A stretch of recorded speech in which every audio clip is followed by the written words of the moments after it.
அன்லிஸ்டட்ல மிகப்பெரிய சவால் என்று நான் கருதுவது, வாங்குறவங்களுக்கு கம்பெனி எப்படி வேல்யூ பண்ணணும்னு தெரியாது. விற்கிறவங்க சொல்றது தான் விலை. ஏன்னா ஒருத்தர் வந்து இதை வாங்கிக்கிறீங்களான்னு உங்களை கேட்கிறாரு, இன்னொருத்தர்கிட்ட போய் அதே பொருளுக்கு விலை கேட்கறதுக்கு உங்களுக்கு வாய்ப்பே இருக்காது. ஸோ விற்கிறவன் வச்சதுதான் விலை அப்படிங்கிறதா இன்னைக்கு அன்லிஸ்டட் ட்ரேட். என்எஸ்சியில் இதை ரொம்ப சாமர்த்தியமா விற்கிறவங்க கையாண்டாங்க. ஒருத்தர் விலையை செட் பண்ணிட்டா எல்லாருமே அதே விலையில விற்க ட்ரை பண்ணுவாங்க. அவங்க காஸ்ட் கம்மியாக இருந்தால் கூட விற்கிற விலையை அதே லெவலில் வச்சு விற்றாங்க. இன்ஃபேக்ட் என்எஸ்சி பங்குகளை சமீப காலங்களில் விற்றவங்க நிறைய பேர் நிறைய லாபம் பார்த்தாங்க. ஸோ அதை வாங்கி விற்கிறது அப்படிங்கிறது பல பேர் ஒரு பழக்கமாகவும் கொண்டிருக்காங்க. So they are creating a market. இது மார்க்கெட் மேக்கர் அப்படின்னு நம்ம சொல்லக்கூடிய ஒரு ரோல். இன்னைக்கு நீங்கள் நிறைய பேர் பிரைவேட் மார்க்கெட்டில் பாண்ட்ஸ் வாங்கியிருப்பீங்க, விதவிதமான கம்பெனிஸ்.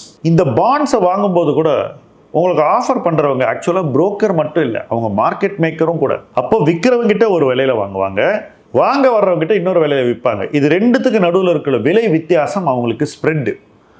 உங்களுக்கு அவங்க காட்டக்கூடிய அவங்களுடைய ஃபீஸ் வந்து வெறும் புரோக்கரேஜ் மட்டும்தான். கார்ப்பரேட் பாண்ட்ல நடந்த இந்த விஷயம் அன்லிஸ்டட் ஷேர்ஸ்ல இன்னும் அதிகமாக நடக்கிறது என்பது என்னுடைய கணிப்பு. எல்லாருமே பண்றாங்க.